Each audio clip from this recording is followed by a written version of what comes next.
I'm Butch Gruelke with Butch Gruelke Auto Body from Hampton, Iowa. So from the beginning, for the journey,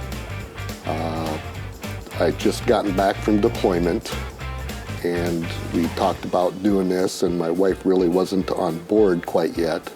But then I ran into a friend of mine that had a building that just came available. And then I came home, told my wife that we're going to rent the building, and I don't think she was really understanding what I had just bitten off to take on. And from there, I worked probably a month by myself in that shop. And from there, we got an accountant, we got things rolling, hired my first employee, so that changed things. And from there, the same guy I had rented the 2-stall building from, and he was ready to retire and asked me if I wanted to rent the bigger building. And that probably had about 9 stalls of workspace in there. We decided that we outgrown that building, and because we had a bottleneck. The bottleneck was the paint booth. So this building came available.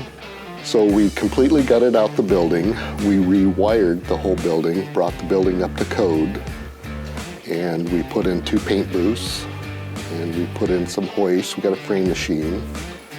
And from there, we used to do some light mechanical work.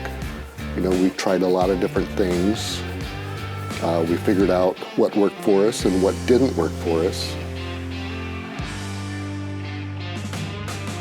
My dream was to do everything that we could to an automobile, from mechanical, electrical, auto body repair. And as I grew the body shop side of it, then I had hired a mechanic, and then we started doing exhaust work, light mechanical work. And we got kind of so big that everything was kind of getting jumbled. And my motto was, if I could fit it in a paint booth, we're going to paint it. But lately in the past, we've decided to scale back things and focus on what we're really good at. And what we're really good at is auto body repair, collision. So with the industry is always changing. There's new technology out there, with bonding agents and the different paints and the different procedures. We've sent a lot of employees off to different training schools to get them up on speed on that, and we've invested a lot of money in different equipment with the different types of repair. So we always got to stay on top of that because the cars are always changing. So you always have to purchase the new tools to stay on top of that. The best advice that I received to date would be just be yourself, be very true, and be as honest as you can be.